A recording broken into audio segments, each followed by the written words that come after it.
Searching for direction in corporate earnings, in Ukraine, and in the economy. This is Bloomberg Wall Street Week. I'm David Weston. This week, special contributor Larry Summers on aiming monetary policy at the moving target of the U.S. economy. Markets have to be prepared for a rate hike at every meeting. And related companies' Jeff Blau on the comeback in real estate in the face of rising inflation. New York is really, I would say, on a tremendous rebound post-COVID.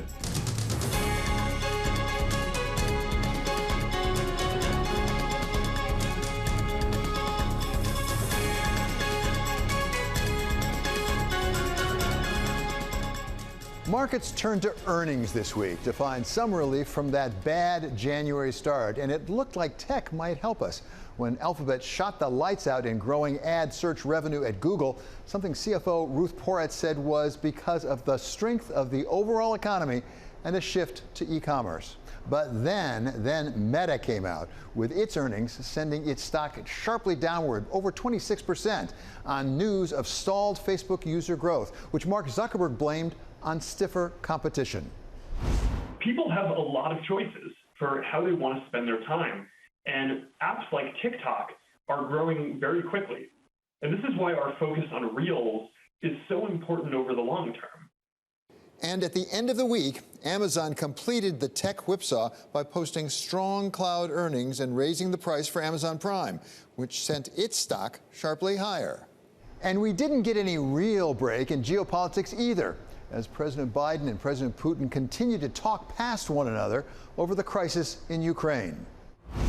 But with Russia's continuing its buildup of its forces around Ukraine, we are ready no matter what happens.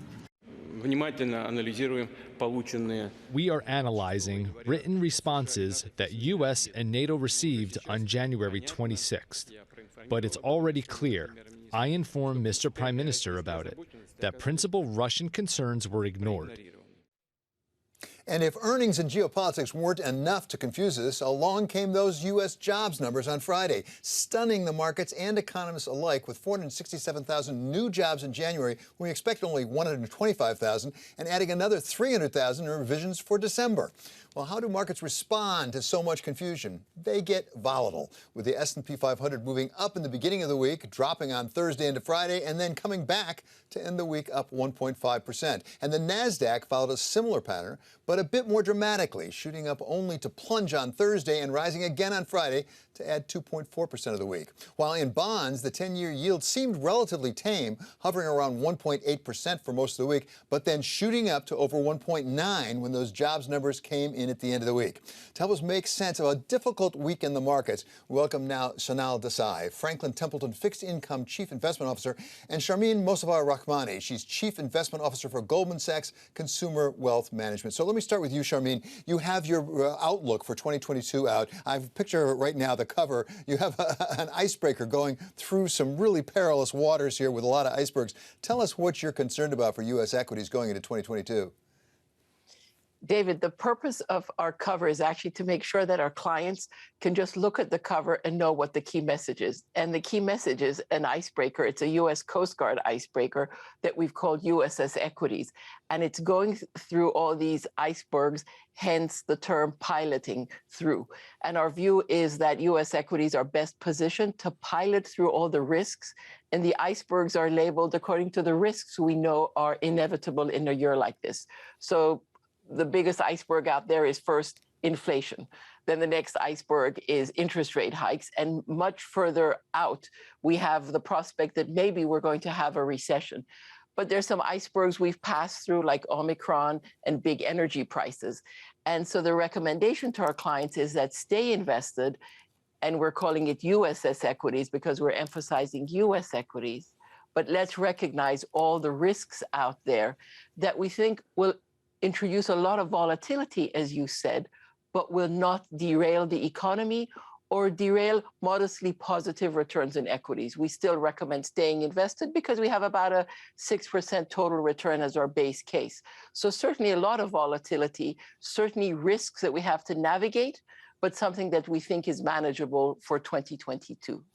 So now to continue the analogy here for a moment, it did feel this week sometimes in the markets like it was an icebreaker zigzagging around some of these icebergs. And two of them, as we heard from Sharmin, were rate hikes and inflation. Tell us about those jobs numbers that came out, stunned a lot of people on Friday. Does that send a signal to the Fed, you got to raise your rates even faster and even more?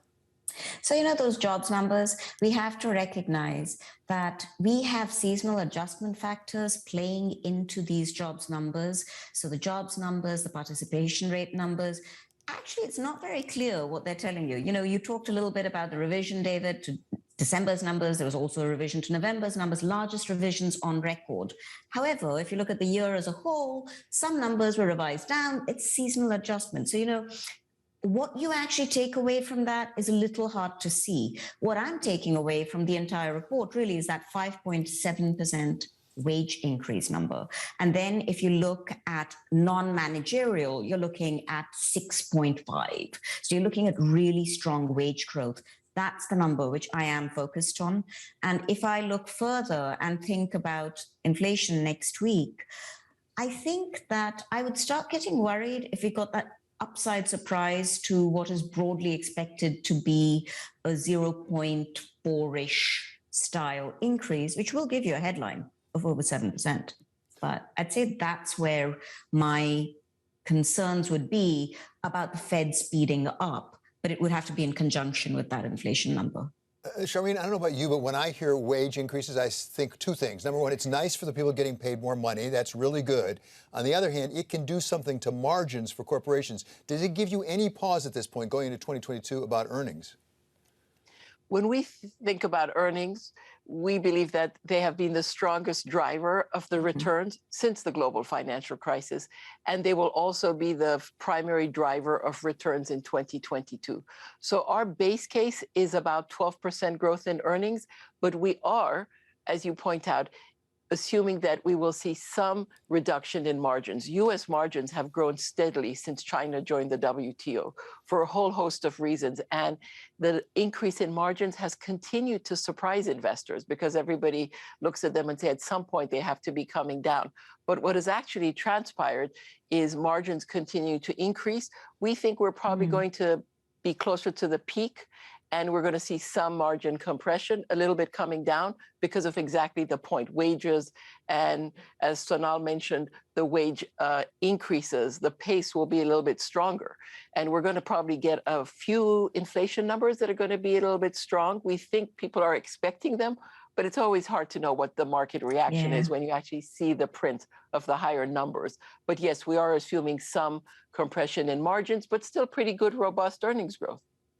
Hey, Sharmin, do you think that the companies are going to be able to pass through more of these price increases as we go forward? Because as you pointed out, we also think that the underlying economy is going to be pretty strong, because that's one of the things which I'm monitoring quite closely to see how much we see companies trying to protect their margins by passing along price increases to customers.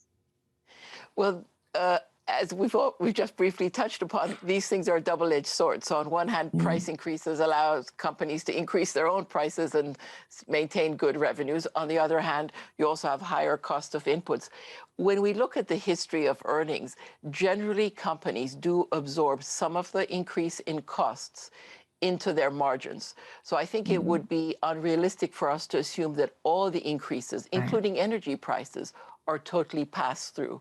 Our view is that they pass through some, but not all, and they do absorb some into margins. And that's why we do think you're going to see a bit of a decrease in margin levels. So Donald, to come back to you on fixed income. Okay, maybe the markets can absorb some of this cost increase, wage increase. How much of a rate increase can the markets absorb? I mean, we went up to over 1.9. People are talking about something significantly more than that, perhaps driven by the Fed, who has to get, don't they have to get real rates up above zero in order to really control inflation? Yeah. They absolutely have to. And the reality is, I have actually been quite critical of the Fed's, the route the Fed has taken on this. They already established in December that inflation had surprised them. It wasn't the type of inflation they wanted.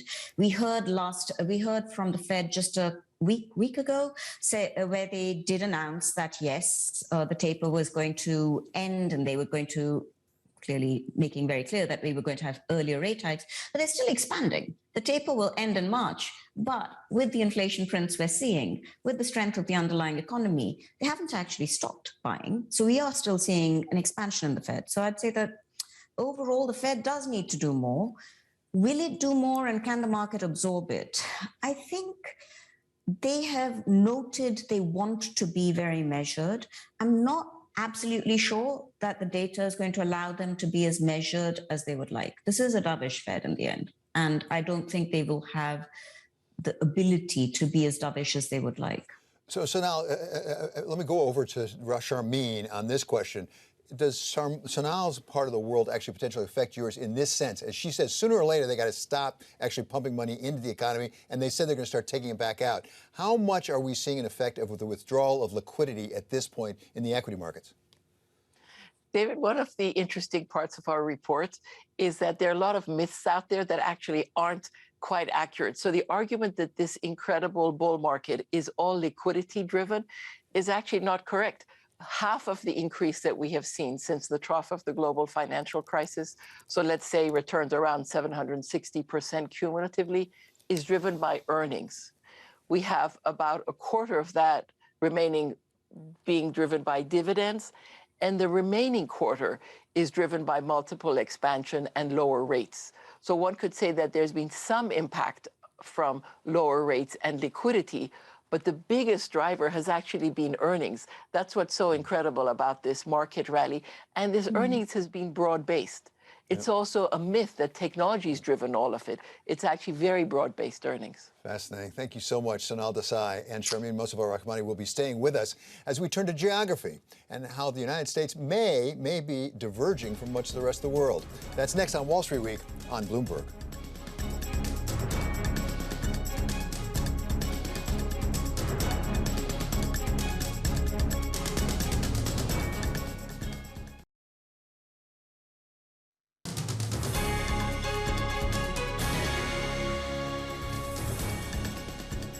This is Wall Street Week. I'm David Weston. It wasn't just the U.S. markets that got some surprises this week. The European Central Bank didn't move, but Madame Lagarde sure made a turn in the direction of tightening.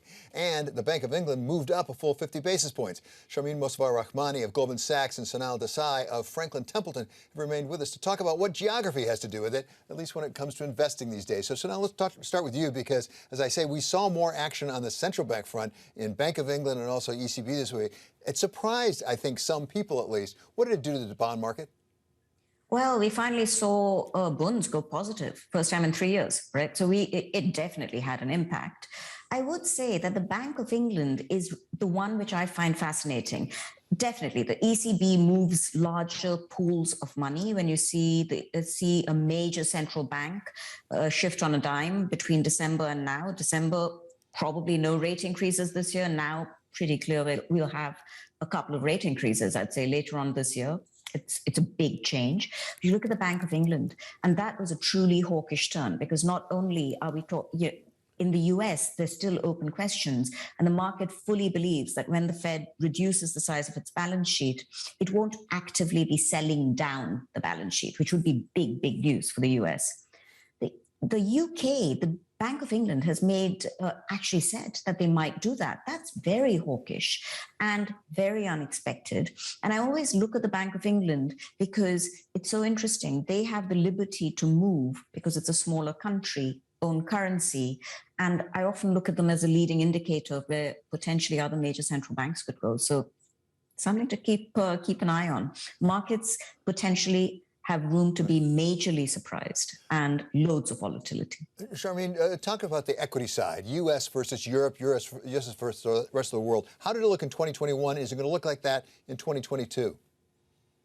We have been much more bullish on U.S. equities and have recommended that our clients actually overweight U.S. equities in their portfolios relative to market cap. And just to give you a sense of the magnitude of the difference in terms of U.S. and other parts of the world, since the trough of the global financial crisis, U.S. equities have returned about 760%. And we like to use cumulative numbers because we think it is just such a huge number. It has more impact when people hear the cumulative numbers. Developed equities outside the U.S. returned around, let's say, 260%. So roughly 500% lower returns.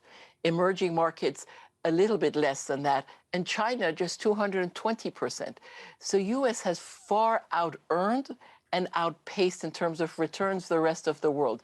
And last year just was an incredible example of that. So last year, US equities up just under 30%, let's say 29. Non-US developed equities around 20, emerging markets flat, and China down 21%. While that kind of a difference can't persist forever, as they say, trees do not grow to the skies.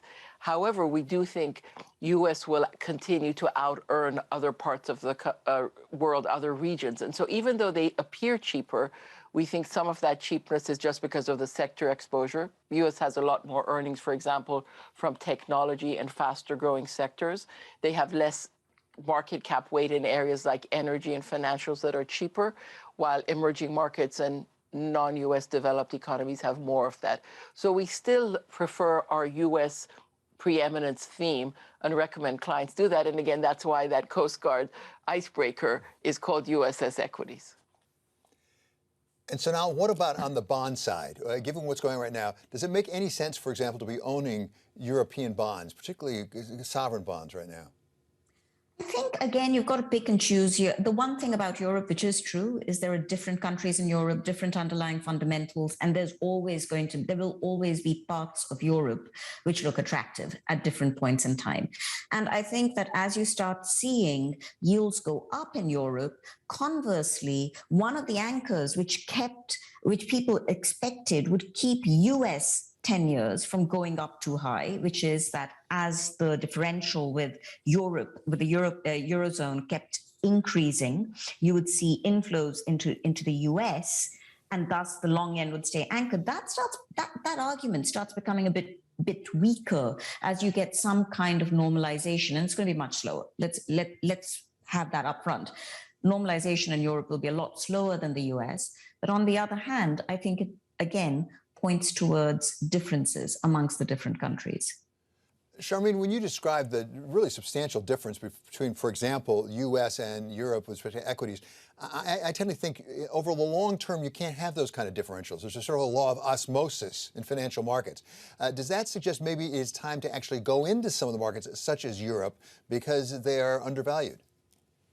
That is actually one of the questions our clients ask us. So when you look at valuations across a series of metrics, US is trading at a much higher premium relative to, again, emerging markets and non-US developed. And clients are asking, isn't this time to go, given that it's much cheaper than even average levels?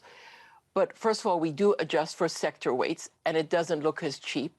And as we project forward, US trend growth is actually higher than that of, let's say, the Eurozone or Japan. So you'd expect better earnings growth.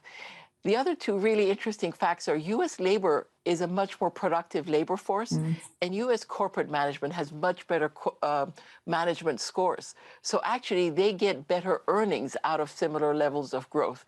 And so our view is that the earnings gap will continue, but the outperformance will not be as significant. So now we've had this whole discussion without once mentioning supply chains, which has been talked about an awful lot. Talk about supply chains, and do you see a differential potential between the United States and Europe, or the United States and Asia, with respect to relief of some of the clogging of the supply chains?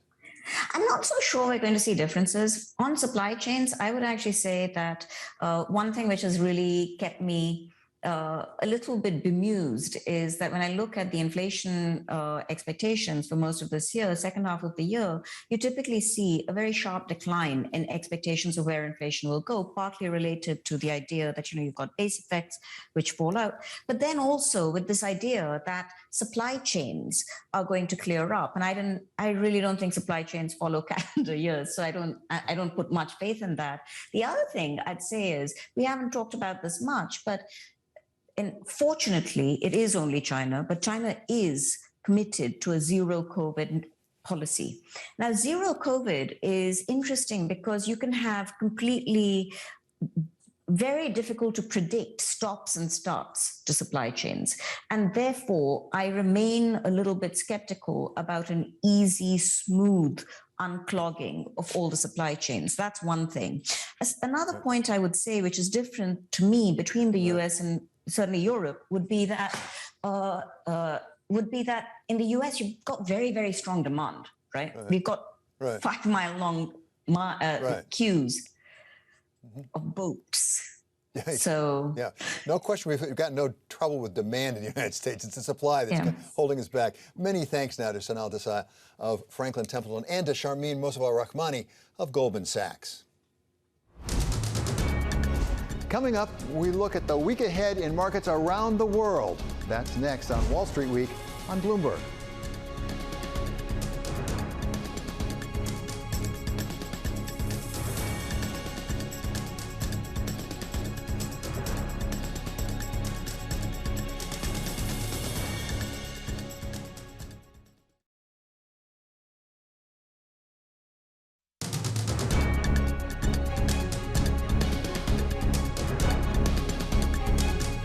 This is Wall Street Week. I'm David Weston. It is time now to take a look at what's coming up next week on Global Wall Street, starting with Juliet Sally in Singapore. Thanks, David. Well, investors in Asia will be focusing on the reopening of markets in China after the week-long Lunar New Year break. There's much to digest after weak PMI data and the start of the Olympics. Plus, we'll be looking for evidence of travel and spending over what is usually the biggest holiday of the year. Elsewhere, Japanese behemoth SoftBank reports earnings, and founder Masayoshi Son will face investor questions over leadership, the future of ARM, and the ever-present question of investment strategy amid a year-long tech crackdown in China and other high-profile blow-ups like the Paytm IPO in India. Nissan also slated to release earnings. And we have interest rate decisions in the region from India, Thailand and Indonesia. Now over to Danny Berger in London. Danny? Thanks, Juliet. This coming week in Europe, it is another very, very busy week for earnings. We have more lenders who are set to report results. They include Crédit Agricole. We also have SocGen and BNP. The focus will be on rising costs as they pay up for talent, as well as what an inflationary environment means for them. And on the geopolitical front, on Monday, German Chancellor Olaf Scholz will be in the White House. He has a meeting scheduled with President Biden, where top of the agenda are rising tensions between Russia and Ukraine. They'll also be discussing diplomatic efforts, among other things like climate change and COVID as well. And then to round out the week, on Friday, we get UK GDP, that data in high focus after we had the BOE's rate decision last week. Now over to Romain Bostic in New York. Thanks, Danny. The Securities and Exchange Commission next week is preparing to pitch a range of policy changes, including the consideration of new rules on how long it takes to settle stock trades. SEC Chairman Gary Gensler said in an interview this week that he's aiming to, quote, take risk out of the plumbing of the stock market. Any new proposals would be the first major step taken by Gensler to make good on his promises to rein in how some brokerages operate. Elsewhere, investors will have their eye on the latest inflation report. Economists surveyed by Bloomberg expect the data to show consumer prices soared 7% in January from a year earlier. Finally, more earnings on tap next week. About 80 S&P 500 companies are scheduled to report, including Tyson Foods, PepsiCo, Pfizer, Kellogg, Twitter, Expedia, and Disney. David? Thanks to Juliet Sally, Danny Berger, and Romain Bostic. Coming up, if inflation is the question, can real estate be at least part of the answer? We get a read on the state of the market from Jeff Blau, CEO of Related Companies. In our buildings, we're essentially full at rents, even higher than pre-COVID. This is Wall Street Week on Bloomberg.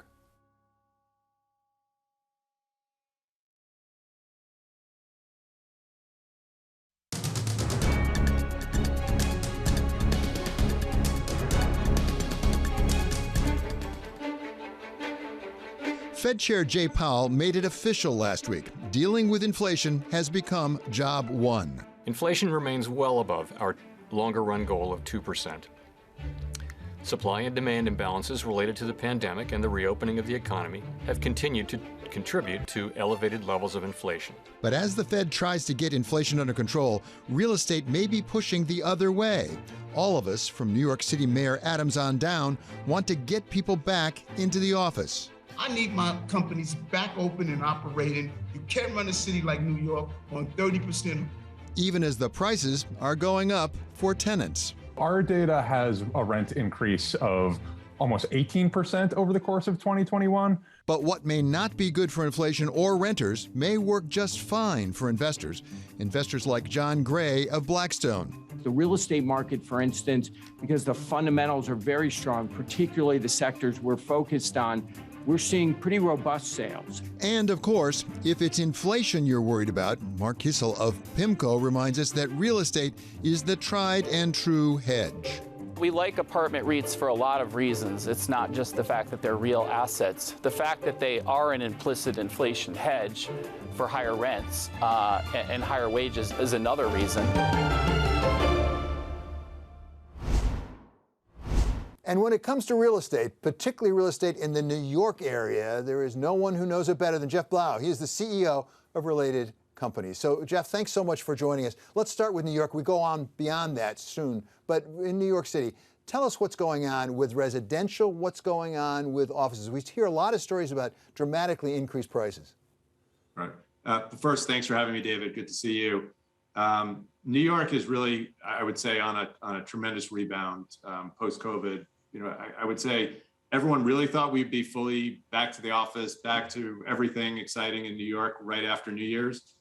With the variant, I think that got delayed a little bit, but it seems to be blowing its way through the city. And certainly I can tell you on the office side, our tenants are all planning for real return back to work, whatever that new definition is, sometime in the month of February. And I think that's very, very positive. We've got double-digit increases of occupancy, people actually showing up to the office week over week. And so I think that's a very positive trend. In terms of the city overall, you've definitely seen people who had left during COVID come back. Apartment buildings that went down in terms of occupancy to 80% roughly are now back to 98, 99%. In our buildings, we're essentially full at rents, even higher than pre-COVID. So that's been a tremendous bounce back because we were down to that roughly 80% number and concessions and so on. And so that's been a tremendous, rebound. On the for sale condominium side, New York City had its best for sale year since 2007.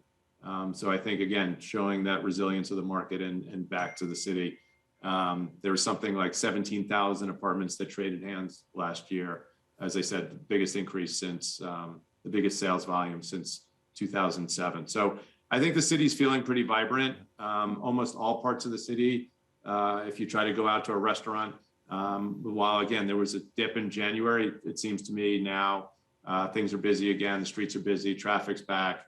It feels good. I'd say the only areas that feel kind of quiet to me are really true commercial districts in Midtown a little bit. Here at Hudson Yards, it's very vibrant if you're outside, feels great. I went for a run in the park this morning, it was packed. And so all the things that we love about New York seem to be kind of back in place, and I'm feeling good. Jeff, on the commercial front, you say that you are getting back into full occupancy. Are you repurposing some of that? Because we certainly read stories about, particularly in the retail area, that there's not the same demand for space. Are you having to repurpose some of your commercial space? Yeah, well, actually, we're repurposing, as you said. Retail has probably suffered the most of all the asset classes. At Hudson Yards, I think, we built a 7-level retail center that was anchored by Neiman Marcus. And when Neiman's filed bankruptcy, instead of trying to re-tenant that for retail, we decided to repurpose that to office. And so we are in the process of converting and creating about 400,000 feet of new office space at Hudson Yards to deal with the increased demand that we're seeing from, actually mostly a lot of it from tenants that are in place today that are growing and expanding. And so while the office occupancy might be kind of in the mid-30s, or I think we hit 40% day in and day out today, companies are thinking forward beyond kind of that full return to the office and making the decision to take even more space. And so we're feeling pretty optimistic about the office side. And like you said, I think there will be some conversions where possible away from uses that are not quite as valuable anymore, retail being the top one. There's a lot of focus on real estate right now from the investor side right now because of inflation and efforts by the Fed now increasingly through 2022, it looks like, to try to fight that inflation. Where do you see the rates going in terms of rental rates, whether it's commercial or private residential? Where are they going this year? And is it possible that by raising the rates by the Fed, it'll make things worse because it'll discourage new construction? Right. So there's actually an interesting dynamic happening as people talk about inflation in real estate. Normally what you would, the typical response to inflation would be rents are going to rise along with inflation, which I do think will happen. But then often you'll hear that the demanded rates of return would rise, decreasing the value of the buildings. But actually what we're seeing is there's such a flow of capital looking for stable cash flow returns into the real estate asset sector today that I actually think this is going to be one of those points in history where it might be counterintuitive, but I do think cap rates are going to go down as interest rates go up. And that if you look in any real estate textbook, that's probably not what you hear, but that's what I think is going to happen, driven by all the cash that's coming into the sector today, looking for steady, recurring cash flow returns. You at Related have a very substantial presence in the New York area. At the same time, we've seen a lot of people move away, both businesses and individuals. You also have presence in some other places. Are you reshifting your business to some of the places that are hot right now as opposed to New York City? Right. Well, as you know, I mean, historically, we've focused on the large urban centers in this country: New York, Chicago, LA, San Francisco, Boston, DC. And you might historically have called those tier one markets. And the cities that we might have called secondary or tier two, and they could be Charlotte, Austin, Nashville, West Palm Beach. Those cities are actually growing much greater and much faster rates than kind of the traditional urban core markets. And so we have shifted into those previously second tier cities, which may quickly become first tier cities. And we are taking advantage of the growth in those markets and have opened offices and expanded. As you know, we have a big presence in Florida, in both Miami and West Palm Beach. We've built new office buildings and we've seen tremendous demand. A lot of it, I guess you could say, unfortunately, coming from New York. Fortunately, we're on the other side. But I actually don't see many people closing up shop from New York and moving altogether to these other markets. What you're seeing is often a second office, an opportunity for people that want to live in Florida to work out of their second office in that location. And so the offices are often smaller in West Palm Beach or Miami, and they're a supplement to kind of their headquarters. We do think there's great opportunity in those markets. Jeff, finally, I want to talk about clean energy infrastructure, because I know that's something that's really important to you and you're investing a lot in and Related. Tell us about what that's going to do to real estate over the longer term. So we, a couple of years ago, set out, we created a separate company called Energy RE to focus on renewable energy development generation. And just at the end of last year, we were awarded what will ultimately be the largest renewable energy project ever built in the US. And so we're going to build upstate New York, 25 utility scale wind and solar projects and build a 200-mile transmission line to bring that renewable energy into New York City and really clean up the grid in New York City, because the problem that we have here is that the grid that provides the electricity to our buildings in New York City is driven today 80% by fossil fuels and only 20% by renewables. And the problem is you really can't build these renewables within the city center. And the traditional grid that would bring power here was too congested to carry. So that's why we're adding new infrastructure, new transmission lines. We'll build those renewables upstate. This is an $11 billion project that will ultimately provide 16% of the energy for all of New York City. And it's really all New York, all renewable power, and really change kind of the makeup of how power is provided to all of our buildings in New York City. So we're very excited about the opportunity. We brought on a great team to help us really grow that business, and we'll look to replicate that in cities all across the United States. Well, pretty powerful change, I must say. Thank you so much to Jeff Blau. He is the CEO of Related Companies. Coming up, we wrap up the week with special contributor Larry Summers of Harvard. This is Wall Street Week on Bloomberg.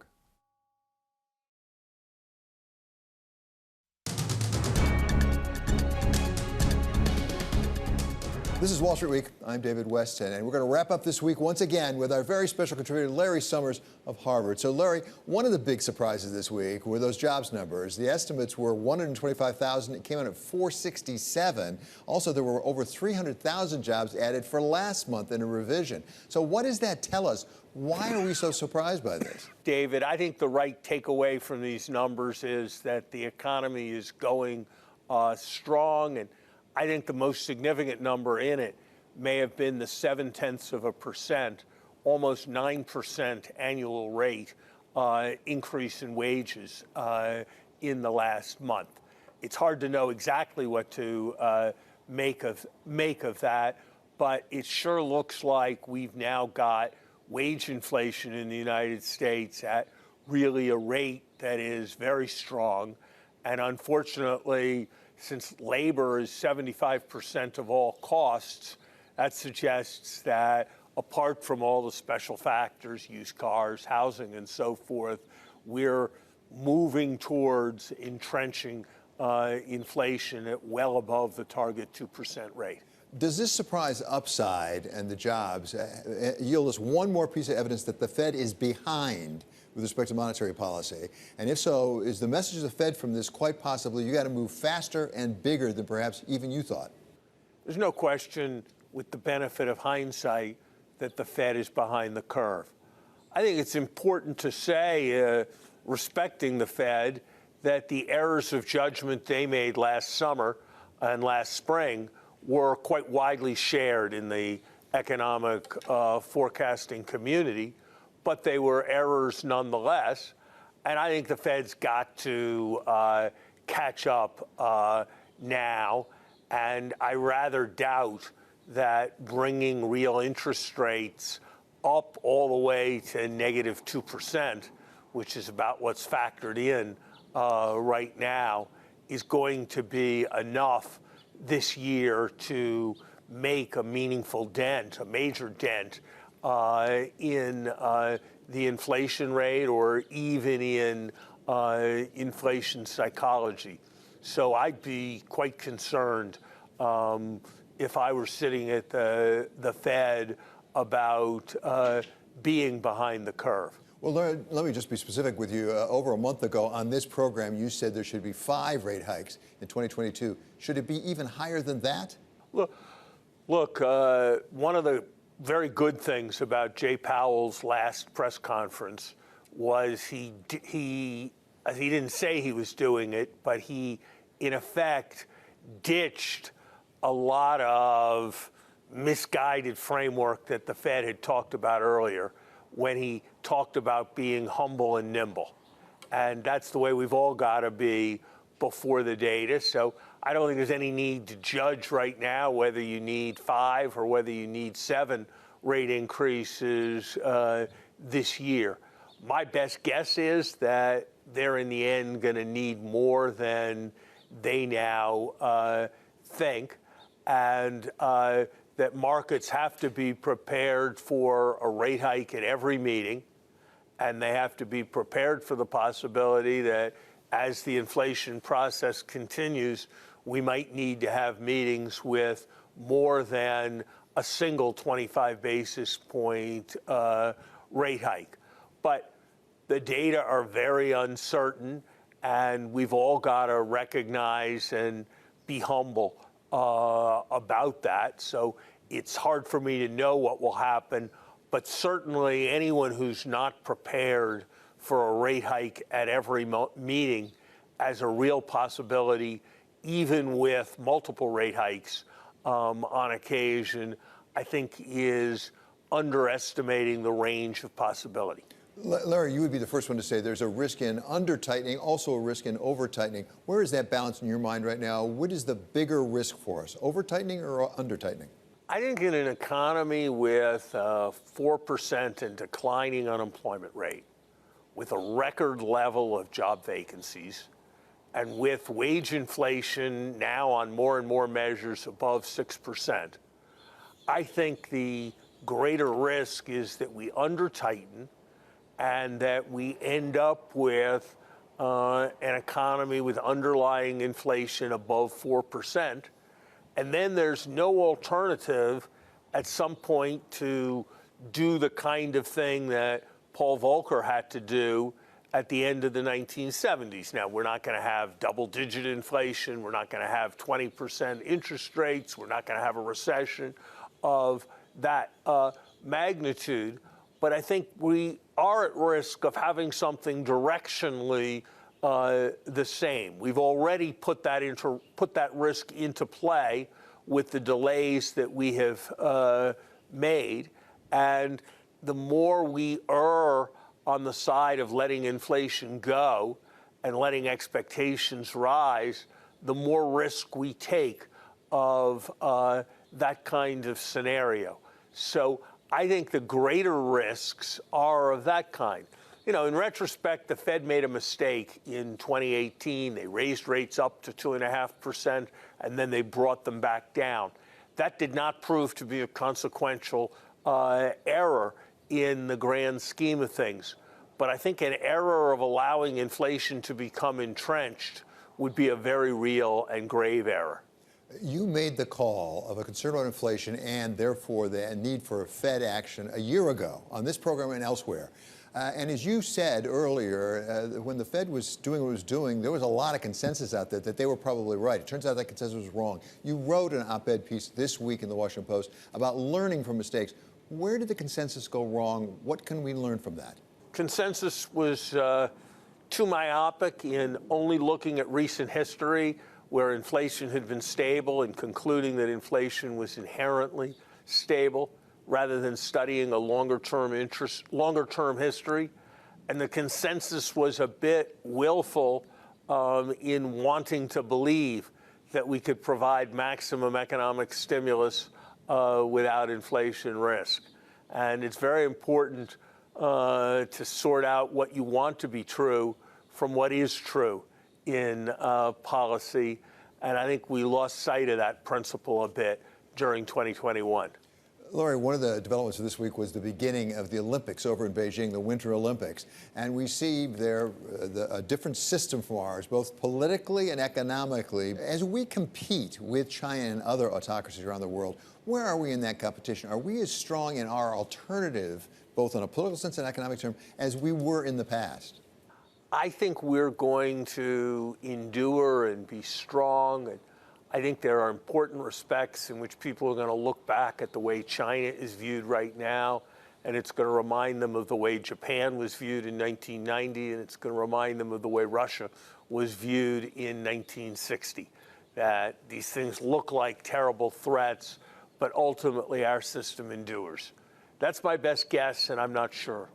But it does depend on our preserving the basis of our system. And what's new and profoundly troubling is doubts about the presidential succession process. And not so much that there are people who want to subvert the process. That's always been true. But good mainstream people who don't have the courage to do what they know is right and work against and bring down those who would subvert the integrity of our election process. And that's going to be a very important test for our democracy. And I might say to all those who listen to this show who are involved in markets, that one of the reasons why the American stock market has been so strong is that people believe so strongly in the rule of law in the United States, and they believe that shareholders will get what they're entitled to and that it won't be taken from them. And that's why the multiples on a given stock are much higher when it's an American company than when it's a Chinese company, frankly. And if our sense of the rule of law is called into question, that's going to have, in addition to everything else, long-term consequences for American asset values that we're not going to like. That's not the most important thing, but I think it's a significant thing in gives investors more interest than they may realize they have in these political debates. And it is something we don't hear often enough. It's not just politics. Politics are important, but it's also the economy and our entire financial system as well. Thank you so much to Larry Summers of Harvard, our very special contributor here on Wall Street Week. Coming up, think your top performers deserve a hefty bonus this year? What if you have a GOAT on your team? This is Wall Street Week on Bloomberg.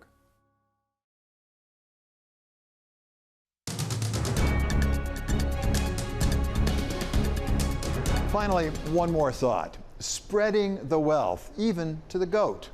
It's that magical time of year on global Wall Street, bonus time, with reports of pools going up 30, 40, even 50%.